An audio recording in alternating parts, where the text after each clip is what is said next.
বন্ধুবাৰ আগন্তুক আহিবলগীয়া L P আৰু ইউ পি আৰু পি জি টি যিখিনি পদ আছে অসমত উত্তীৰ্ণ এল পি আৰু ইউ পি লগতে নতুনকৈ হ'বলগীয়া যি কাম ৰিক্ৰুটমেণ্ট এক্সাম হ'ব তাৰ বিষয়ে অলপ সবিশেষ আলোচনা কৰিম। ইতিমধ্যে অসমৰ যিখিনি টেট উত্তীৰ্ণ প্ৰাৰ্থী আছে তেখেতসকলৰ বাবে এটা ভাল খবৰ আৰু লগতে যিসকলে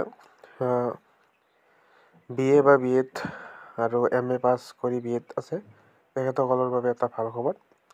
আগন্তুক যিহেতুকে টেট ৰিক্ৰুটমেণ্ট লগতে এক্সামো আহি আছে, গতিকে ইতিমধ্যে অসমৰ মাননীয় মুখ্যমন্ত্ৰী আৰু শিক্ষামন্ত্ৰী মহোদয়েও এই কথাটোৱে কৈছে যে মানে 2 এদিনতে অসমৰ শিক্ষা বিভাগৰ পদ ওলাব আৰু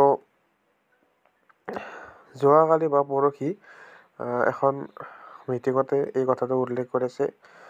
সাংবাদিক বন্ধুসকলৰ প্ৰশ্নৰ উত্তৰত কৈছে যে অসম টেটৰ যিখিনি নিযুক্তি প্ৰক্ৰিয়া সেই নিযুক্তি প্ৰক্ৰিয়াটো বা এডভাৰটাইজমেণ্টটো 2 এদিনতে ওলাব আৰু কৈছে যে যিখিনি প্ৰচেছ আছে সেই প্ৰচেছখিনি ইতিমধ্যে সম্পন্ন হৈছে আৰু লগতে তেওঁৰ যিটো ফাইল আছে সেই ফাইলটো এপ্ৰুভেল কৰিছে বুলি ইতিমধ্যে মাননীয় মুখ্যমন্ত্ৰী মহোদয়ে জনাইছে।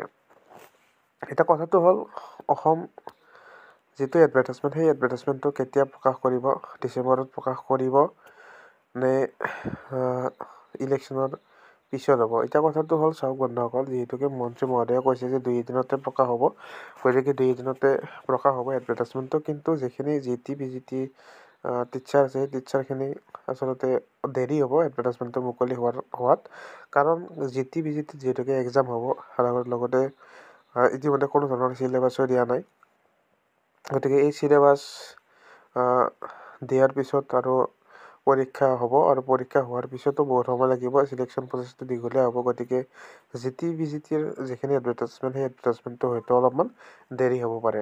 আৰু যিহেতুকে ইলেকশ্যন আহিছে, গতিকে ইলেকশ্যনৰ পিছতে হ'ব GT PGTৰ যিখিনি পদ আছে, কাৰণ GT PGTৰ চিলেকশ্যন প্ৰচেছখিনি অলপমান দীঘলীয়া হ'ব।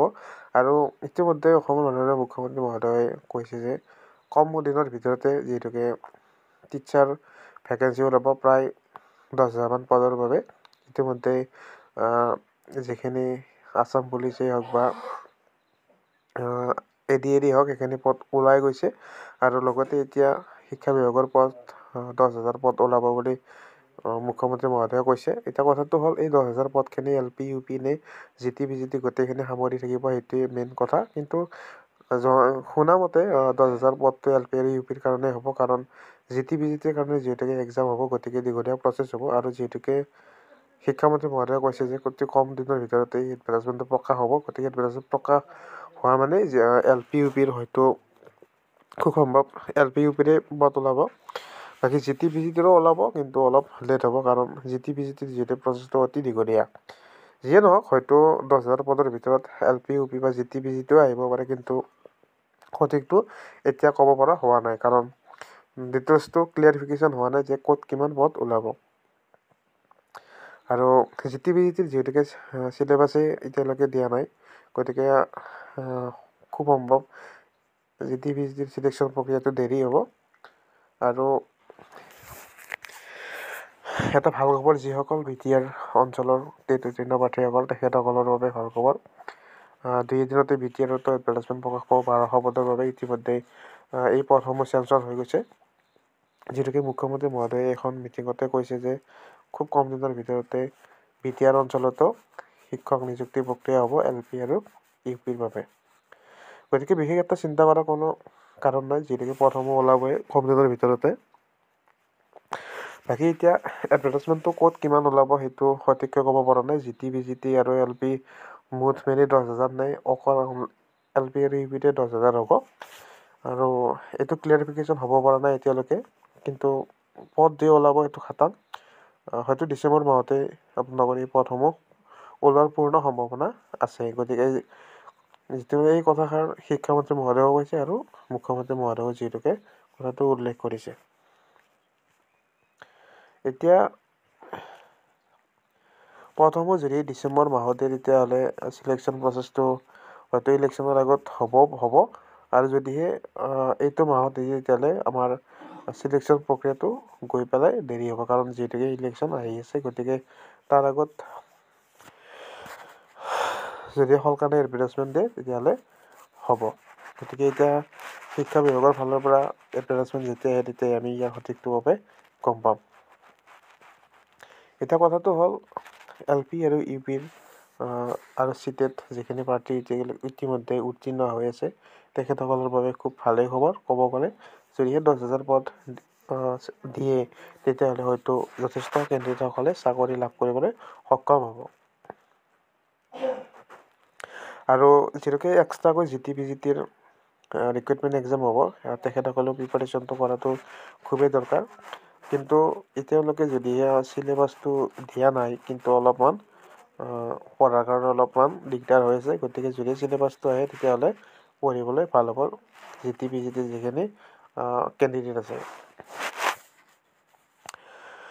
মুখ্যমন্ত্ৰী মহোদয়ে ইতিমধ্যে জনাইছে যে সাংবাদিকসকলক যে খুব কম দিনৰ ভিতৰতে এই পদসমূহ মুকলি কৰি দিব, এডভাৰটাইজমেণ্টসমূহ মুকলি কৰি দিব আৰু BTRতো মুকলি কৰি দিব। গতিকে এইটো এটা খুব ভালেই খবৰ ক'ব গ'লে, যিসকলে ইতিমধ্যে উত্তীৰ্ণ প্ৰাৰ্থী আছে।